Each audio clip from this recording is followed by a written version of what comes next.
Masih bersama saya Afla Nadia dalam Kompas Aceh. Saudara, Kepolisian Polres Lok Sumawe berhasil mengungkap kasus pembunuhan terhadap anak berkebutuhan khusus yang ditemukan warga di tempat pembuangan sampah di Kecamatan Sawang, Kabupaten Aceh Utara pada Sabtu pekan lalu. Dari hasil penyelidikan, polisi mengamankan 2 orang pelaku. 1 diantaranya adalah orang tua angkat korban.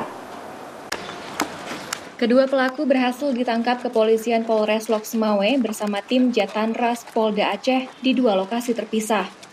SR warga Langkat, Sumatera Utara yang merupakan eksekutor ditangkap kepolisian di wilayah Pematang, Siantar, sedangkan ZL ditangkap di rumahnya di Biren yang merupakan ayah angkat dan juga otak pelaku pembunuhan berencana terhadap korban anak berkebutuhan khusus.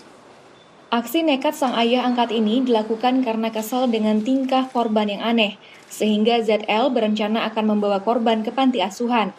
Yang membuat saya marah, saya curiga, makanya kayak gini kejadiannya, ya kan?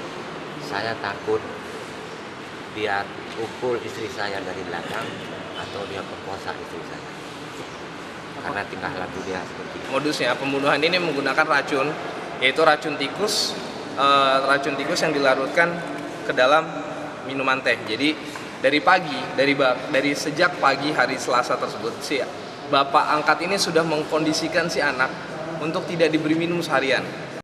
Saat SR yang merupakan teman ZL menjemput korban di Biren, ZL ayah angkat korban pun membatalkan niatnya untuk membawa ke panti asuhan karena takut korban kembali ke rumah, sehingga ZL merencanakan pembunuhan bersama temannya SR saat dibawa jalan-jalan. Dalam pengungkapan kasus tersebut, polisi juga berhasil mengamankan sejumlah barang bukti berupa pakaian korban, handphone tersangka, dan sepeda motor yang digunakan untuk membawa korban jalan-jalan.